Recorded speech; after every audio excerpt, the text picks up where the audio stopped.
네, 오늘은 출애굽기 75번째 시간입니다. 75번째 시간 소와 인간에 관한 법이라는 것 제목으로 설교를 전하도록 할 텐데요. 제가 다시 한번 율법에 대해서 조금 다시 정리를 하고 우리가 인간에 대한 법을 계속해서 봐왔잖아요. 이제 재물에 관한 법이 나올 텐데 그 경계선상에서 다시 한번 율법을 우리가 상기하고 율법이 어떤 의미가 있는지에 대해서 좀 정리를 한 다음에 설교를 계속 진행하도록 하겠습니다. 이제 율법은 고대 이스라엘이 가지고 있었던 법이죠. 근데 율법이라는 것이 그 항목 그 자체를 보면 오늘날 1대1로 대응하기가 너무나도 힘듭니다.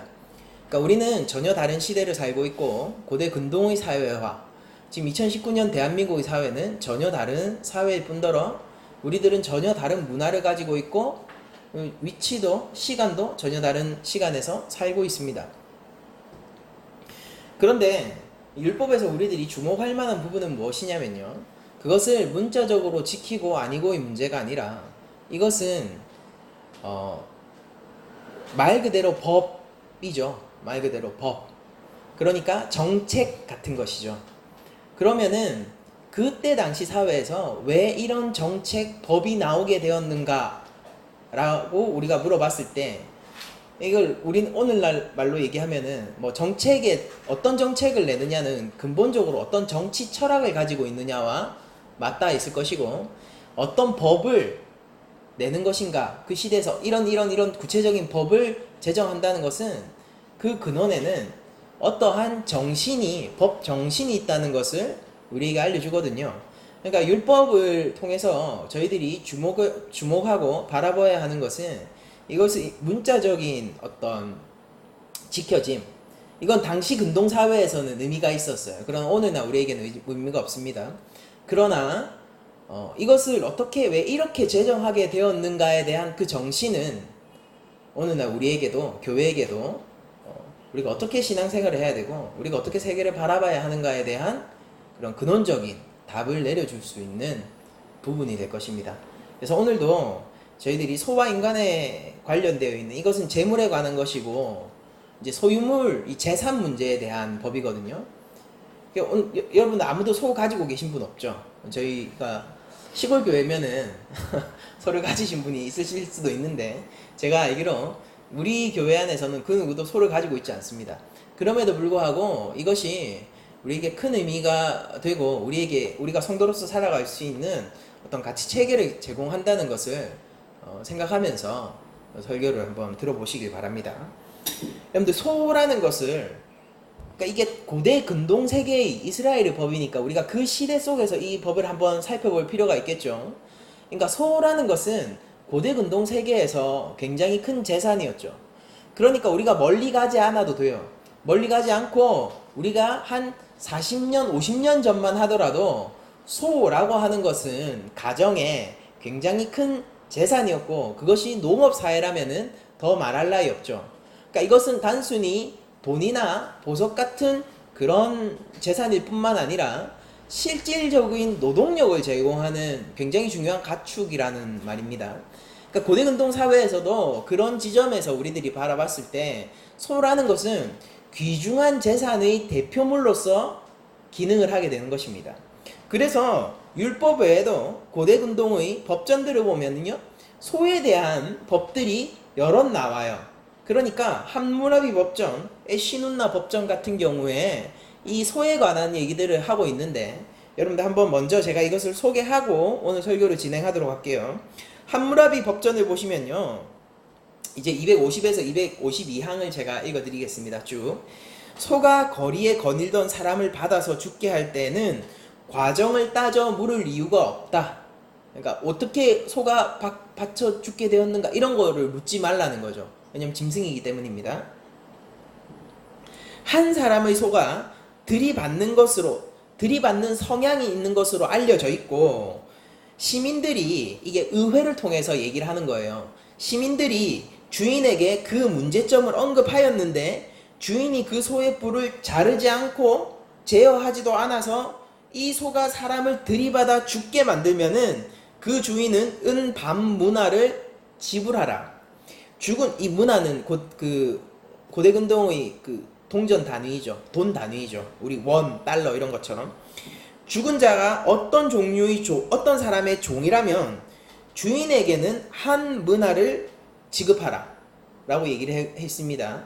그러니까 뭔가를 사람을 잘 들이받는 성향의 소가 있습니다.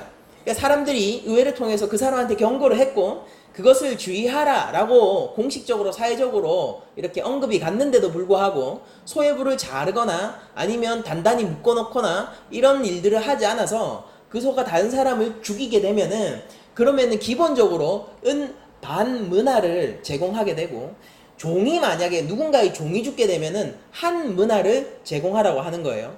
그러니까 함무라비 법전에서 인간의 생명의 값은 뭐예요? 반 문화예요. 근데 왜 종이 죽으면은 한 문화 2배의 돈을 지불해야 되냐면은 종은 거기 생명 플러스 물건이기 때문입니다. 주인의 또 다른 더 귀중한 소보다 더 귀중한 재산인 거예요. 그러니까 함무라비 법전에서의 종은 무엇입니까? 일종의 생명을 가진 재산. 그러니까 소와 비슷한 위치죠. 그러나 소보다는 더 고급진 재산의 측면에서 이걸 다루고 있는 것을 볼 수가 있어요. 그러니까 율법이 이런 측면에서 좀 차이를 가지게 되는데 제가 미리 언급만 하고 이어서 에시눈나 법전을 먼저 제가 또 말씀드리겠습니다. 에시눈나 법의 그러니까 54망에서 55항을 제가 그냥 읽어드릴게요. 쭉 이어서 읽어드리겠습니다. 소가 다른 소를 들이받아 죽게 했을 때 소의 주인은 살아있는 소와 죽은 소의 가치를 나누어 가질지라 소가 들이받는 것으로 잘 알려져 있고 시민이 소유주에게 그 사실을 알렸지만 주인이 그 소를 돌보지 않으므로 사람을 들이받아 죽게 됐다면 그는 은 3분의 1 문화를 지불할 것이라. 그 소가 노예로 죽게 했으면은 주인은 은 15세계를 지불할 것이라 라고 되어 있어요. 그러니까 기본적으로 함무라비 법전과 동일합니다. 동일한데 여기에는 이제 인간이 아니라 소 대 소의 문제도 지금 나와 있죠. 그러니까 소가 다른 소를 들이받아 죽게 했으면은 이거는 똑같이 나누는 거예요. 그러니까 소끼리 싸워서 죽을 수도 있잖아요. 소끼리 싸워서 죽게 되면은 이제 살아있는 소와 죽은 소의 가치를 나눈다라는 것은 오늘 율법에도 나오듯이 이제 살아있는 소는 팔아서 그 돈을 절반씩 나누고 죽어있는 소는 먹을 수 있는 거잖아요. 먹을 수 있는 것이기 때문에 그 죽은 소를 반으로 또 나누어서 그러니까 앞다리, 뒷다리 뭐 이렇게 세로로 이렇게 쭉 나누겠죠. 이렇게 나누어서 절반씩 가져서 식량으로 취하는 그 법을 얘기를 해주고 있는 겁니다.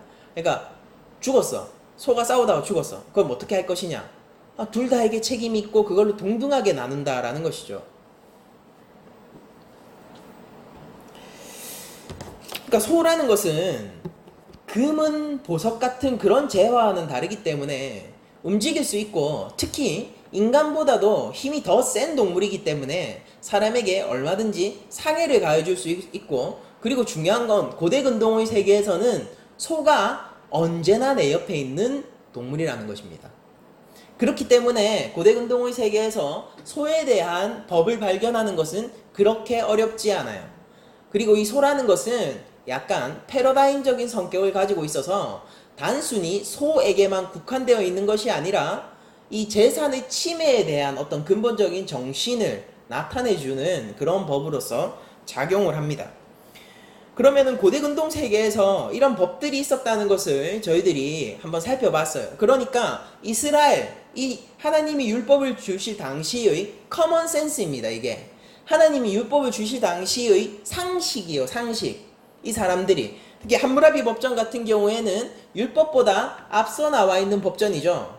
그렇기 때문에 하나님의 일반 은총 아래에서 그 사람들이 어느 정도 도덕적이고 윤리적인 삶을 형성하는 그런 상식에 속한 것이었다고요. 그런데 여러분들도 만약 그 세계 사람이라면은 다 이런 상식을 알고 있는데 하나님이 이것과 관련해서 이런 형태의 법을 주셨다. 무엇을 주셨다? 오늘의 본문을 주셨다 라고 하면은 여러분들 입장에서 무엇이 먼저 들어올 거냐면은 그 차이점이 제일 먼저 들어올 거란 말이에요. 그러니까 1차 독자에 대한 얘기를 하고 있습니다. 1차 독자는 이 법을 받았을 때 내가 살고 있는 세계와 어떤 법의 구체적인 차이가 있는지를 바로 알 수 있었어요. 여러분들은 대한민국의 법에 익숙합니다. 그래서 만약에 생각을 해보세요. 여러분들이 과속을 했을 때 벌금을 내는 것을 우리는 당연하게 생각하죠. 사회적 약속이고 안전을 위한 예방 조치지 않습니까? 그런데 다른 나라에 딱 갔는데 자동차를 과속을 했습니다. 처벌을 내리는 거, 벌금을 내리는 거 똑같아요. 그런데 벌금의 가격이 1,500만 원이다 라고 얘기하면은 여러분들은 그 1,500만 원이 엄청 충격적으로 다가올 거잖아요. 우리 과속을 하면은 보통 얼마 내죠? 6만 원입니까? 7만 원? 얼마 전에 냈는데도 제가 또 까먹었는데.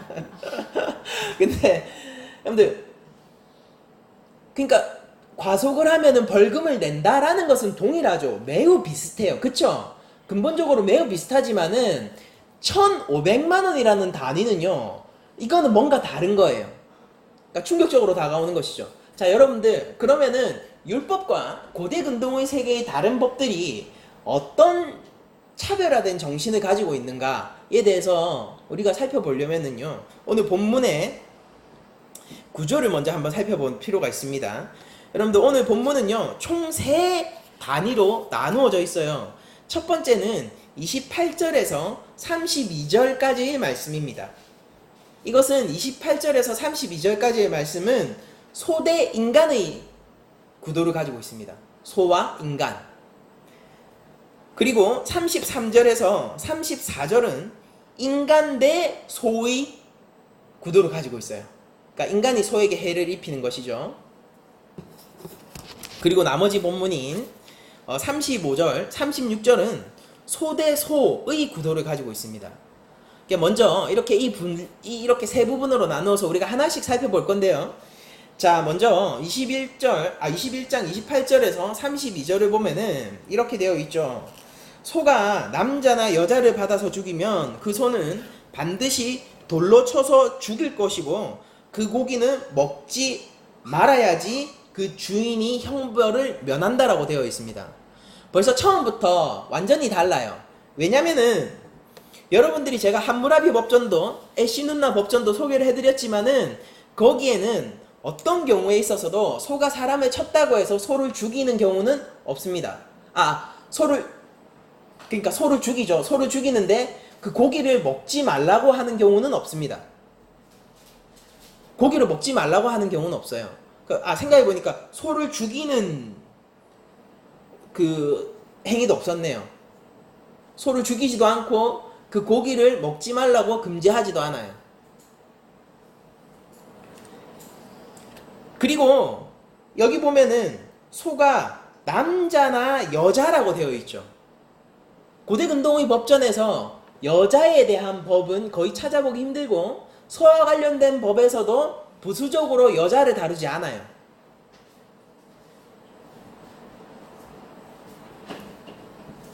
계속 제가 좀 읽어볼 텐데요. 소가 본래 받는 버릇이 있고 그 임자는 그로 말미암아 경고를 받았으되 단속하지 아니하여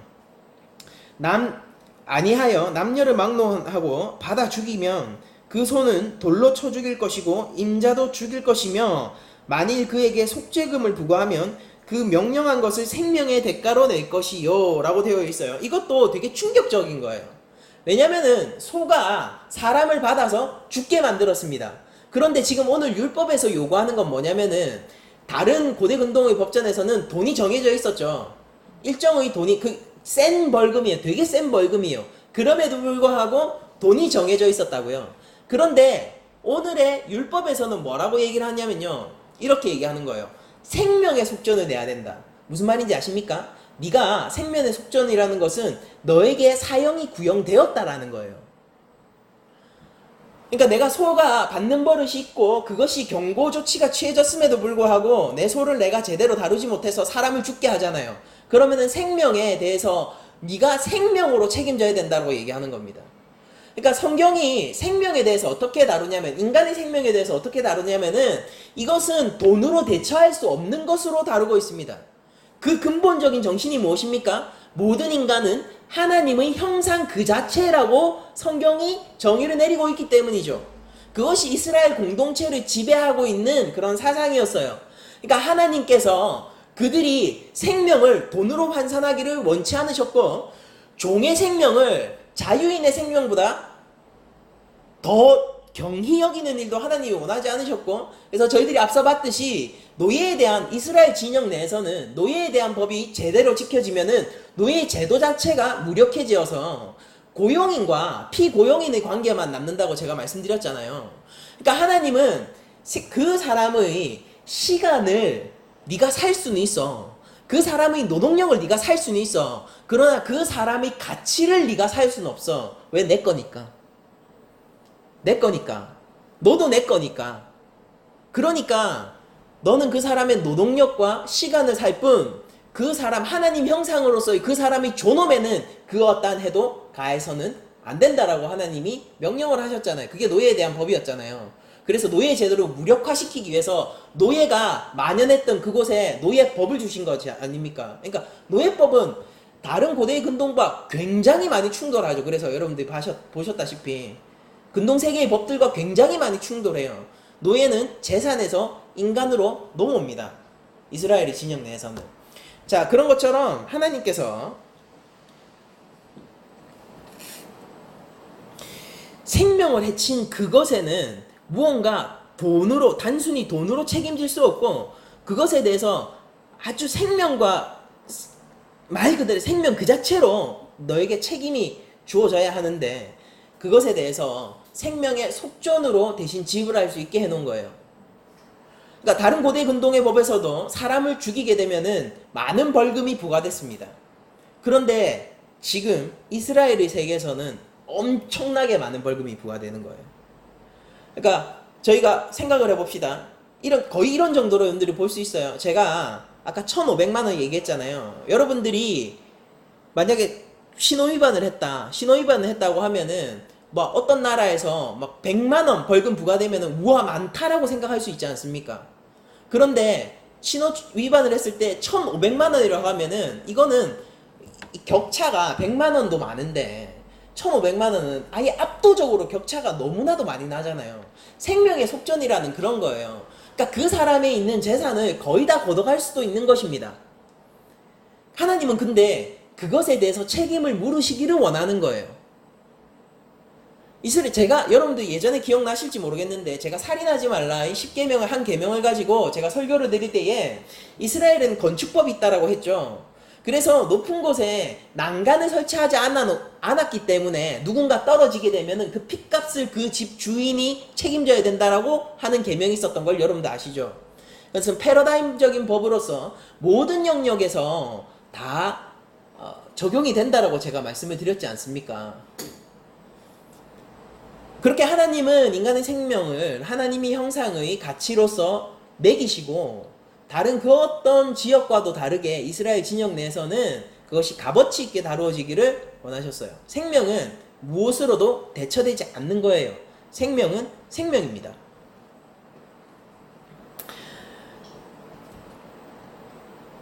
31절을 제가 읽어보면은 아들을 받든지 딸을 받든지 이 법규대로 그 임자에게 행할 것이고, 소가 만일 남종이나 여종을 받으면은 소 임자가 은 30세겔을 그의 상전에게 줄 것이요 소는 돌로 쳐서 죽일 것이다 라고 되어 있습니다. 여러분들, 제가 조금 고대 근동과 율법의 차이점을 다시 한번 정리해서 말씀드리면은 이런 것입니다. 첫 번째, 율법만 소가 사람을 죽이면 돌로 쳐 죽이도록 하고 그 고기를 먹지 말도록 하는 것입니다. 이것은 결과적으로 고대 근동의 세계에서 소 주인에게 제일 많은 경제적 손실을 부과하는 법이 돼요. 사람을 받아서 죽였지만은 다음 기회가 있으면은 그 소는 여전히 그 집에서 노동력으로 쓰일 수도 있고 주인이 다시 조심할 찬스가 생기죠. 기회가 한 번 더 생기는 거예요. 그런데 이스라엘 진영 내에서는 누군가 한 명이 죽게 되잖아요. 그러면은 뒤는 없는 겁니다. 그 소는 죽어요. 그리고 그걸 먹지도 못하게 해요. 왜냐하면은 소가 생명을 없앴으면 그 소는 이스라엘 진영 내에서 삭제되는 겁니다, 여러분들. 그런 개념이에요. 삭제돼 버리는 거예요. 그러면은 이 주인은요, 아무것도 얻지 못합니다. 그리고 그는 지금 살인죄에 방불하는, 고의적으로 살인을 했을 때, 그때는 반드시 죽게 되죠. 어쨌든 간에 의도치 않게 살인을 했을 때 준하는 그런 벌금을 자기가 내야 되는 처지에 돼 있는 거예요. 하나님 왜 이렇게 법을 만드셨겠습니까? 네가 소가 잘못해서 죽게 되었을 때 이렇게 처리하면 돼 라는 입장에서 이 법을 만드셨을까요? 아니죠. 어떠한 경우에 있어서도 너의 소유물인 소가 사람의 생명을 해하는 일은 있으면 안 되라는 경고의 차원에서, 단 한 건이라도 그런 일이 있으면 안 되라는 경고의 차원에서 이 법을 만드신 거잖아요. 그리고 두 번째 차이점은 이것입니다. 율법은 습관적으로 들이받는 소의 성향에 대한 대비와 예방을 소홀히 한 것에 대한 죄책을 묻습니다. 근데 어디까지 묻냐면은요, 눈에는 눈, 이에는 이처럼 동해보복법 제가 설교드렸죠. 그만큼 그 죄책을 상당한 것으로 여겨서 사형을 당하거나 자신을 생명의 속전으로 대속해야 하는 죄로 그려져요. 이것은 또한 우리에게 무엇을 보여줍니까? 인간의 하나님이 매기신 하나님의 형상으로서의 가치, 그 가치는 무엇으로도 대처할 수 없다는 것을 저희들에게 다시 한번 보여주는 것입니다. 그리고 세 번째, 율법만 여자나 딸을 죽인 것에 대한 사항을 따로 다루고 있어요. 이건 무엇입니까? 인간의 귀천이 있는 것이 아니라 모든 인간은 하나님의 형상이므로 다른 법전에서 당연히 다루지 않는 거예요. 그거는 당연히 다루지 않는 것인데, 그것을 특별히 다룸으로써 모든 인간의 생명이 내 것이며 주인인 나의 것이며 동등한 하나님 형상으로서의 고귀하고 존귀한 가치를 가지고 있다라는 것을 보여주는 것입니다. 고대 운동에서 여러분들 생각해 보세요. 소가 들이받는 성향이 있는데 어떤 여자를 쳤어요. 여자를 쳤는데 그게 종이기까지 해요. 그러면은 주인은 가슴을 쓸어내리게 될 겁니다. 무슨 말이냐면요, 여러분들 시리아 지방에 살고 계신데 소가 여종을 쳐 죽이면요, 들이받아 죽이면요, 그 사람은 가슴을 쓸어내리게 될 거예요. 자유인인 성인 남성을 치지 않아서 정말 다행이다, 내가 조금 책임져도 되겠네 라는 생각을 할 거란 말이에요. 그런데 이스라엘 진영 내에서는요, 누구든지 소가 들이받게 되면은요, 그 사람은 이제 거의 망하게 되는 겁니다. 말 그대로예요. 정말 거의 망하게 되는 거예요.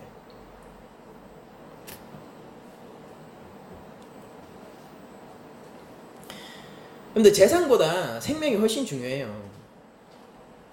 하나님은 하나님의 형상 그 자체인 사람을 귀히 여기시고, 성도들은 그런 하나님의 마음을 알아 우리 역시 그런 마음으로 사람들을 대해할 필요가 있는 것입니다. 최근에 굉장히 문제가 된 사건이 있는데, 최근 폭스테리어라는 견종이 3살짜리 여자아이를 물어버린 사건이 있어요.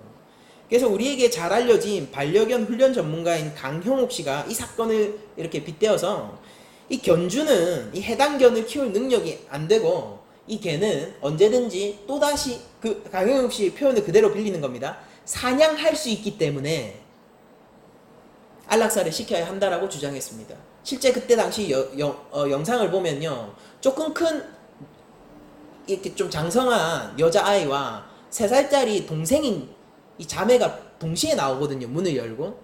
그런데 그 개가 일부러 먼저 나온 누나 대신에 뒤늦게 나온 어린 여자아이를 노려서 무는 것을 볼 수 있어요. 강영욱 씨는 그것에 대해서 굉장히 위험한, 의식적으로 사냥을 한 것이다라고 판단을 하는 것을 제가 인터뷰를 통해서 볼 수 있었거든요. 그런데 강영욱 씨가 이렇게 얘기를 했을 때, 개를 사랑하는 사람들과 그리고 폭스테리어 관련 카페 등에서는 이 강영욱 씨가 특정 종을 혐오하는 행위를 하고 있다라고 굉장히 비난을 많이 했습니다. 그래서 거기에 대해서 SBS 인터뷰에 나와가지고 해명하는 장면도 제가 찾아볼 수 있었는데, 여러분들 문제는 뭐냐면은 그 문제가 됐었던 해당 폭스테리어 그 견이 원래부터 무는 성향이 강했고, 그 아파트 안에서 이미 유명했고, 그 여자아이 외에도 여러 사람들을 물고 있었고 한 남성의 남자 아이의 이제 성기를 물기도 하고 그러니까 너무 위험한 행동들을 많이 했었어요. 그래서 그것 때문에 문제가 돼서 그 해당 견주는 사과문을 작성하기도 하고 입마개를 꼭 내가 하고 다니겠다라는 약속을 이미 한 상태에서 또 그 사건이 벌어졌다라는 겁니다. 찾아보니까 그렇더라고요. 그래서 견주는 이렇게 인터뷰하는 걸 제가 볼 수 있었어요. 너무 입마개를 오래 하고 있어서 너무 불쌍해서 내가 잠깐 풀어줬다라고 얘기를 했어요. 그리고 나는 우리 개를 사랑하기 때문에 안락사를 시키지 않겠다라고 얘기를 하고 나는 이 개를 계속 키우겠다라고 얘기를 했었습니다. 여러분들 개라는 게 뭐죠? 본능에 따라 움직이는 거예요. 본능에 따라 움직이고 주인의 통제가 없으면요 인간과 같은 사회생활은 불가능합니다. 개끼리는 사회생활이 가능하죠. 그러나 인간과 같은 사회생활은 불가능한 거예요. 그리고 그 개한테 도덕과 윤리를 요구하는 것은 불가능합니다. 그런데 여러분들 그거 아세요? 그 주인에게는 인간 사회생활을 요구할 수 있고 그 주인에게는 인간의 윤리와 도덕을 요구할 수 있어요. 그리고 그래야만 합니다. 여러분들 이 사건을 놓고 봤을 때 율법적 판단을 한다면은 어떤 판단을 우리가 내릴 수 있을까요? 지금 얼마 전에 일어난 사건이에요. 근데 오늘의 본문에 비추어서 그 율법적 판단을 우리가 해본다면은 어떤 결과를 내릴 수가 있겠습니까? 여러분들 첫 번째로 그 주인은요 그 여자에게 미친 신체적 정신적 손해를 끝까지 책임져 줘야 돼요. 율법은 무엇입니까? 무한 책임이었죠. 폭행죄에 대해서 한번 여러분들 떠올려 보세요. 무한 책임이었죠. 끝까지 책임져 줘야 돼요. 그리고 자기가 자기의 개를 컨트롤할 수 없는 상황이라면요 그 개를 키워서는 안 돼요. 이것은 최소한의 윤리입니다. 강영욱 씨는 그 견주가 나이가 많은 여성이고 그리고 계속적인 문제 상황 속이 반복되어 왔던 것을 이렇게 표현하더라고요. 줄을 놨다라고 표현을 하더라고요. 그러니까 모르겠습니다. 변이나 개가 쌌던 변이나 오줌을 치우기 위해서 그것을 이렇게 하기 위해서 그냥 줄을 놔 버렸다라고 얘기를 하더라고요. 그러니까 그런 주인의 성향을 거의 고칠 수가 없고 반복된 사건들이 계속 일어나는 것으로 봤을 때 지금 그 아파트 단지 자체가 그것에 대해서 두려워하고 있고 거기에 대해서 그 견주는 당장 책임을 져야 되고 그렇다면은 그 개를 키울 능력이 안 되므로 개를 파양하거나 안락사 시켜야 한다라고 얘기를 하는 것을 제가 볼 수 있었는데 굉장히 동의해요. 율법적 판단에 있어서도 그렇습니다. 자기가 자기 개를 컨트롤할 수 없는 상황이라면요 그 개를 키워서는 안 돼요. 율법은 제가 패러다임적인 법이라고 얘기했죠. 사람을 들이받았을 때 생명에 대한 값을 생명으로 물어야 한다면요 어떻겠습니까? 사람을 들이받았는데 죽지는 않았어요. 많이 다쳤어요. 그러면 그의 준하는 끝까지 책임을 요구하겠죠. 그리고 그 소는 어떻게 되겠습니까? 그 소는 죽을 수도 있어요. 사람을 꼭 죽이지 않아도 그 소는 죽을 수 있다고요. 율법은 패러다임적인 법이에요. 그런 법이에요.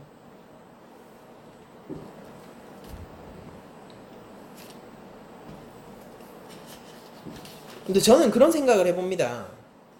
요즘 많은 자연을 사랑한다 라고 얘기하는 사람들 있잖아요. 그리고 나는 동물을 사랑한다 라고 얘기하는 사람들 있잖아요. 그리고 또 어떤 사람들이 있습니까? 그런 환경단체 그리고 애견단체 그리고 이런 식으로 얘기하는 사람들이 있습니다. 짐승의 생명과 인간의 생명을 동등한 가치로 놓고 보는 그런 사람들이 있어요. 그것은 여러분들 잘 생각해 보시면요 새로운 형태의 인간 혐오예요. 근데 재밌는 건 뭐냐면은 이렇게 얘기를 하더라고요. 해당 견종 카페에서 그 주인이 나는 끝까지 키우고 안락사를 시키지 않겠다라고 했을 때 그 주인이 굉장히 용기 있는 행동을 했다라고 칭찬하는 글도 올라온다는 것을 제가 들었습니다. 그리고 제 아내에게 들은 얘기인데 어떤 한 맹견이 이제 갓 태어난 아이를 죽였다라고 러시아에서 그런 일이 발생했다라고 하더라고요. 그렇게 죽은 것이 발생했을 때, 그 아이의 사망 사건이 발생했을 때 주인이 이렇게 대처를 했다라고 해요. 뭐라고 하냐면은 이 개는 이미 몇 년 전부터 먼저 우리와 함께 있었고 아이는 이제 나와서 죽게 되었는데 우리가 이 사건 때문에 우린 너무 슬프고 안타깝지만 이 사건 때문에 이미 몇 년 전부터 함께한 우리 개를 죽이거나 거기에 대해서 책임을 개에게 물리진 않겠다. 어쩔 수 없는 거 아니냐라고 얘기했고 중요한 건 뭐냐면은 러시아 내에서 여론이 그렇지라는 여론들이 형성돼 갔다라는 것을 제가 듣고 이게 전 세계적으로 사람의 생명에 대한 경시와 생명의 가치를 제대로 인식 못하는 일들이 계속 점점 늘어난다는 것을 제가 깨닫게 되었습니다. 짐승과 인간은 굉장히 비슷하죠. 그런 그 생명의 가치를 동등하게 놓고 우리가 살아가게 될 때 우리에게는 많은 문제점이 생기게 돼요. 여러분들 인간이 소를 죽인 경우를 한번 보세요. 율법은 어떻게 판단하는지 한번 보세요. 21장 33절 34절을 제가 인간과 소의 구도로 제가 말씀을 드렸는데 사람이 구덩이를 열어두거나 구덩이를 파고 덮지 아니하므로 소나 나귀가 거기에 빠지면은 구덩이 주인이 잘 보상하여 짐승의 임자에게 돈을 줄 것이요 죽은 것은 그가 차지할 것이다 라고 얘기를 합니다. 그러니까 이거는 사람이 잘못해서 소를 죽인 겁니다. 이때는 철저하게 무엇으로 다루어집니까? 재산으로 다루어지잖아요. 사람이 죽었을 때는 종이라 하더라도 그건 재산의 문제가 아니에요. 생명의 문제인 것입니다. 그런데 지금 이건 어떻습니까? 인간이 구덩이를 열어놓거나 파서 소나 나귀가 빠져 죽으면은 그건 재산의 문제인 거예요. 재산의 문제로 다루어지고 죽은 것을 그가 차지할 수도 있어요. 그러니까 이런 거죠. 소가 빠져 죽었습니다. 이 소가 만약에 300만 원짜리라고 생각을 해봅시다. 그러면 300만 원 물어주고 죽은 소를 내가 산 거예요. 살아있는 소값으로. 그런 문제예요. 그러니까 그 값을 치러주면 되는 문제라는 것입니다. 다르죠. 확연하게 다르죠. 율법은 가축의 생명과 인간의 생명을 같은 선상에서 놓고 보지 않습니다. 인간은 하나님의 형상이지만은 동물은 귀한 그냥 생명인 거예요. 조심해야 돼요. 그거 하지 않으면 책임을 져야 해요. 그러나 사람을 죽인 것에 비할 바는 아닙니다. 여러분들 소가 죽었다고 해서 구덩이를 판 사람에게 그 생명의 속전을 요구하진 않죠. 소가 죽었으니 그 생명의 속전을, 소의 생명의 속전을 너는 내야 한다. 그렇게 요구하진 않잖아요. 그럼에도 불구하고 율법은 타인의 재산이나 동물의 생명을 해칠 가능성이 있는 것은 미리 예방하고 대비해야 한다라는 강경한 자세를 동시에 취하고 있습니다. 이 균형 사이에 우리가 있어야 돼요. 성도들은. 애경인들이 개를 너무 사랑한 나머지 개와 인간의 가치를 동등하게 놓고 상황을 판단하는 것은 제가 다시 한번 말씀드리지만은 이제껏 없던 형태의 새로운 인간 혐오입니다. 여러분들 소 대 소의 문제를 이제 한번 살펴보도록 할 텐데요. 21장 35절 36절을 보면은 소가 서로 싸워서 죽게 되면은 그 살아있는 소를 팔아서 돈을 반반 나누고 그리고 죽은 것도 반으로 나눕니다. 사람을 죽인 소는 완전히 삭제죠. 그래서 그 고기를 먹지도 못해요. 그 주인은 그것에 대해서 어떤 값어치도 찾을 수 없고 그냥 죽습니다. 그런데 소와 소가 싸워서 서로 죽게 되면은 한쪽이 죽게 되면은 살아있는 소는 돈으로 환산해서 동등하게 나누고 각 주인이 그리고 죽어있는 그 고기도 이거 먹는 거예요. 고기도 동등하게 나눕니다. 그런데 그 소가 원래 짐승을 이번엔 사람이 아니라 짐승이에요. 원래 그 소가 다른 소를 받는 버릇이 있는 줄을 알고도 그 주인이 단속하지 않고 예방하지 않았으면은요 그 소에 대해서는 또다시 재산으로서 갚는 거예요. 온전한 재산을 내가 줘야 되는 겁니다. 그 소값이 300이면은 300 줘야 되고 500이면 500 줘야 돼요. 그리고 죽은 소는 내가 가져오는 거예요. 죽은 소를 살아있는 소의 값으로 치러야 하는 거죠. 그러면은 문제가 없어요. 하나님은 이스라엘 땅에게 율법을 주시면서 인간의 생명은 하나님의 형상으로서 끊임없이 다루십니다. 여러분들 계속 보셨잖아요. 근데 가축은 무엇입니까? 제사의 형태로 다루세요. 제사의 형태로 다루세요.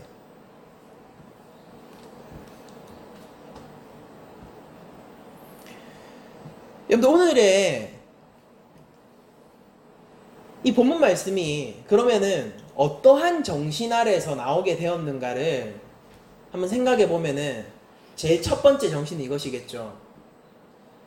고대근동을 살아가던 이스라엘아, 너희는 그 당시를 살아가던 다른 많은 국가들과 다르게 모든 인간이 하나님의 형상 그 자체인 것을 인정해라. 이것이 첫 번째 정신입니다. 종, 여자 아니야. 생명은 생명이야. 모든 인간은 하나님의 형상이고 내가 너희 생명의 주제이다. 라는 것이 첫 번째 근본 정신이에요.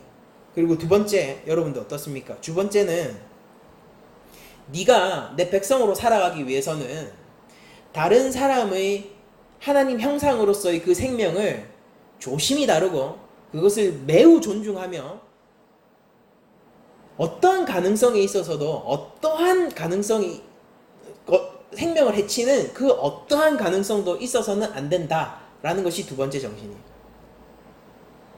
이것이 이웃사랑의 근본 정신을 바치는 베이스가 되기도 합니다. 그리고 세 번째 정신은 무엇입니까? 네가 피해를 준 재산에 있어서는 그만큼 꼭 책임져야 돼. 덜도 말고 더도 말고 그 책임을 꼭 져야 돼. 이것이 세 번째죠. 이것은 오늘날 우리 교회에게도 여전히 우리가 살아가는 방식에 대한 단초를 제공하는 것이라고 저는 믿어요. 여러분들, 나의 소유물이 다른 사람에게 피해를 주면 안 됩니다. 그러니까 여러분들 음주운전 하시면 안 되는 거죠. 음주운전 하시면은 좋아요. 음주운전하고 아무런 일이 없었을 수도 있어요. 그러나 하나님은 거기에 대한 책임을 물으실 거예요. 예방도 해야 되니까. 그런 일이 일어나서는 안 되니까요. 내가 만약에 내가 가지고 있는 직업상 내가 다루는 것이 날카롭고 자를 수 있는 가위나 칼들을 많이 다루는 직업들이 있을 수도 있죠. 현장 일 하다 보면 그런 것들 많이 다루게 되잖아요. 그런데 그거를 일이 끝나고 점심때 밥 먹으러 갈 때 아무렇게나 놓아두고 가면은 하나님은 그것을 싫어하십니다. 굉장히 사소한 것 같지만은 여러분들 그것이 다른 사람 모르는 사람이 와서 그걸 손댈 수 있는 공간이라고 생각을 해보면요. 근데 그렇게 하면 안 돼요. 그리고 우리가 위험 이런 표지판 많이 붙어져 있지 않습니까? 위험 이런 표지판. 그래서 내가 정말로 여기에 이 뒤편에 고압 전류가 흐르고 있는데도 그것에 대해서 펜스를 치고 위험이라는 표지판을 붙이지 않으면요. 하나님은 그것에 대해서도 책임을 물으세요. 설령 그것 때문에 아무도 다치지 않았다 하더라도 말입니다. 하나님이 좋아하는 일은 아니세요. 그리고 내가 하는 일과 내가 하는 행동 역시 다른 사람의 소유에 피해를 주어서는 안 됩니다. 율법은 그것을 금하고 있죠. 내가 구덩이를 팠으면요. 그것 때문에 소가 빠져 죽으면 안 돼요. 그것 때문에 나귀가 빠져 죽으면 안 돼요. 그것을 덮어놓고 최소한 경고하고 있어야 되는 것입니다. 여러분들, 제가 어떤 일들을 제가 일본에서 잠시 살았던 적이 있잖아요. 일본에서 있을 때 제가 되게 인상 깊게 봤던 게 뭐냐면은 일본에서 공사를 할 때 항상 이게 밤이고 아무도 없어요. 아무도 없고 안전막 빡 이런 것도 세워놓습니다. 막 차가 오면은 반짝반짝하면 멀리서 보이는 안전바 이런 것들도 세워놓고 공사 중 이런 걸 알리는데 항상 사람을 세워놔서 공사가 만약에 여기서 일어나고 있으면 저 앞에 항상 사람을 세워둬서 요 경광봉을 들고 사람이 알리도록 되어 있어요. 그 사람은 그 일만 합니다. 그 일만 해요. 그걸 보고 제가 처음으로 들었던 생각이 뭔지 아세요? 되게 쓸데없는 일을 하고 있네라는 생각이었어요. 왜 굳이 새벽 2시인데 이미 다른 조치들을 충분히 해놨는데 왜 또 거기에? 근데 하나님은 그 일을 가르쳐서 잘한다라고 하시겠죠.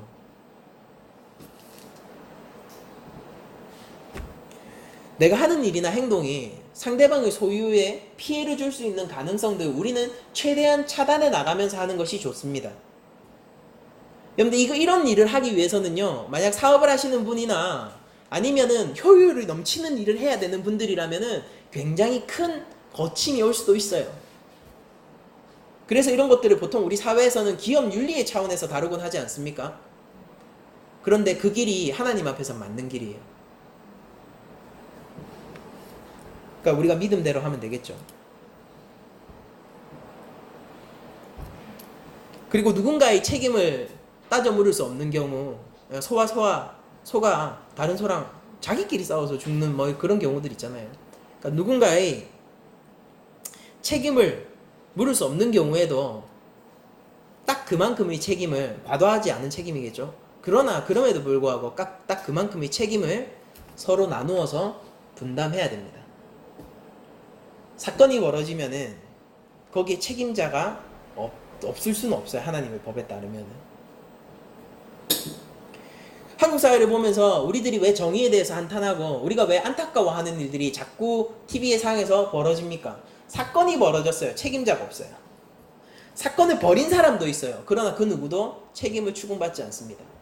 사건을 벌이고 심지어 사회에 굉장히 논란이 될 만한 일들을 해요. 그럼에도 불구하고 어떻습니까? 그 누구도 해를 입지 않고 있죠. 그 누구도 책임을 지지 않고 있죠. 피해자만 있어요. 피해를 당한 상황만 있어요. 피해를 당한 제3만 있습니다. 하나님은 그것을 좋아하지 않으세요. 그리고 여러분들 반드시 생각하세요. 하나님은 끝까지 그것에 대한 책임을 물으시게 될 거예요. 마지막 심판 때 앞에서 말입니다. 여러분들 우리에게는 자유와 책임의 문제가 늘 따르곤 합니다. 내가 가지고 있는 소유물들을, 그러니까 특히 오늘날 현대에서 문제가 되는 건 자동차겠지 않습니까? 그러니까 그런 소유물들에 대해서 내가 누릴 수 있는 자유가 우리에게 있고, 고대 근동 사람들에게는요, 소를 가지고 재산을 누리고 소를 가지고 농사를 지을 만한 그 권리와 자유가 충분합니다. 그럼에도 불구하고 그 자유를 누리기 위해서는요, 다른 사람의 생명을, 다른 사람에게 해하지 않을, 다른 사람의 소유를 망치지 않을 그런 책임이 언제나 충분히 따른다는 것도 우리 성도들은 인지해야 돼요. 그러니까 이 둘 사이의 균형을 우리들은 놓치면 안 되는 것이죠. 예수님께서 섬김의 왕이라고 했을 때 여러분들 그 섬김은 어떤 섬김입니까? 그것은 무엇에 근거한 섬김이었을까요? 율법의 조문이 아니라, 율법의 조항이 아니라 율법의 가치에 근거한 섬김이었다고요. 그러니까 예수님이 제자를 사랑하시되 끝까지 사랑하시잖아요. 그러니까 어떤 섬김의 형태냐라는 것이죠. 우리가 인간을 하나님의 형상으로 생각한다면요, 걔가 여자아이를 물었을 때 그 견주를 옹호할 수는 없는 거예요. 걔가 사람을 물었을 때 애가 너무 오랫동안 입마개를 하고 있어서 불쌍해서 잠깐 풀었어요 라고 하는 그 말에 같이 동정심을 느껴서 그 여자아이가 당한 피해를 모른 척 할 수는 없는 거라고요. 그렇게 하면 안 되는 거 아닙니까? 성도들은 그렇게 하면 안 되잖아요. 그래서 인간이 자연을 해치는 사람들이기 때문에 인간은 차라리 죽어가는 게 좋고, 자연이 살아나기 위해서는 인간이 자연에 개입을 하지 말아야 되고, 인간은 그냥 더 많은 일들을 하지 말아야 되고, 인간이 죽어가는 것은 우리에게 좋은 일이고, 그런 식으로 얘기해서는 안 돼요. 성도라면 그러면 안 된다고요. 인간 혐오 아닙니까? 너무 잔인한 얘기 아니에요. 나치가 집시들, 유대인들을 학살할 때, 정말로 대학살이잖아요. 학살할 때는 우리가 거기에 대해서 분개하고 동정심을 느끼면서 인류는 자연을 위해서 없는 편이 낫다라고 얘기하는 더 잔혹한 그 말에 대해서 우리는 아무런 감각을 느끼지 못한다면은 우리의 뭔가 인간의 가치에 대한 사고 회로가 망가져 있다는 뜻이에요.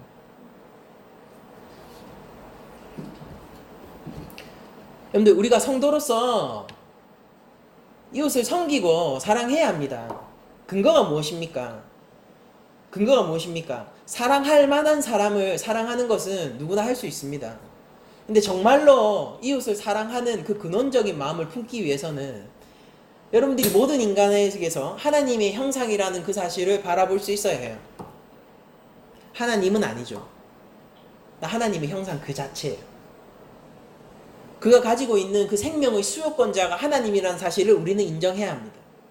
하나님이 주신 그 생명에 대해서 하나님이 매기고 있는 가치를 우리도 동등하게 매길 수 있어야 돼요. 우리가 하나님을 사랑하는 사람이라면은 그 사랑하는 것으로 이웃을 더 사랑하십시오. 그것으로 여러분들이 하나님의 사랑을 증명하십시오. 우리가 하나님을 내 삶의 주인이라고 얘기하는 사람들이라면은 하나님이 주인으로서 소유하고 있는 그 생명들의 값어치를 정확하게 한번 따져보세요. 그리고 그 값어치를 따라서 한번 살아보세요. 그것으로 여러분들이 하나님의 백성임을 증명하십시오. 많은 사람들이 얘기합니다. 고대근동의 법이 우리와 무슨 상관이냐. 그러나 저는 얘기하고 싶어요. 그 정신은 오늘날도 유효해요. 고대근동의 법들이 왜 오늘날도 연구되어야 합니까? 특히 율법이 왜 오늘날 교회에서 다시 얘기되어져야 돼요? 인간을 묶고 있는, 인간을 인간답게 하는 그 값어치는요, 인류가 태동한 이래 별로 변한 적이 없다는 사실 여러분들 반드시 기억하셔야 돼요.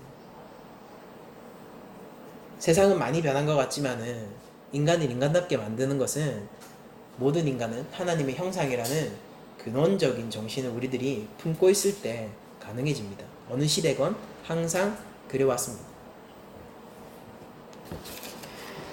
이제 말씀 마치면서 여러분들을 삶의 자리로 돌려보내며 한 주간 살아가실 때 이런 권면을 해드리고 싶습니다. 여러분들 한 주간 살아가실 때에 내가 하고 있는 일과 행동들에 있어서 다시 한번 점검을 해보시길 원합니다. 이것이 삶의 사소한 일이라도 좋아요. 오히려 그런 것들부터 시작되어야 된다고 저는 믿습니다. 그런 사소한 것들에 있어서 내가 이것이 정말로 사람을 중시 여기고 하나님의 형상으로서 내가 미리 예방하고 있는 것이 있는가? 내가 아무렇게 하는 일들, 내가 아무렇게나 두고 있는 이런 것들을 통하여서 뭔가 내가 책임져야 할 일이 발생할 수 있는가? 이런 것들에 대해서 따져 물으시길 원합니다. 그리고 조금 더 확장해서 얘기하자면요. 이건 오늘의 본문에서 드러나는 내용은 아니지만 율법의 정신에서 드러나는 내용이에요. 나의 말, 나의 생각도 여러분들 하나님 앞에서 조심하셔야 되는 거예요. 그것을 통해서 일어나는 일들이 생긴다면은 그것에 대한 책임도 우리는 져야 하기 때문입니다. 그리스도 안에서 그리스도의 보혈로 새롭게 태어난 우리들은요, 하나님의 말씀을 사랑해야 되고 사랑하는 것이 옳고 그것에 따라서 삶을 살아갈 때 그것이 얼마나 자유한 삶인지를 그제서야 알 수 있거든요. 여러분들 한 주간 자유한 삶을 사십시오. 모든 것을 할 수 있는 삶은 부자유한 삶이에요. 진짜 가치를 알고 진짜 가치를 따라 살 수 있는 그 자유한 삶을 여러분들이 사시기를 원하면서 모든 말씀을 마치도록 하겠습니다.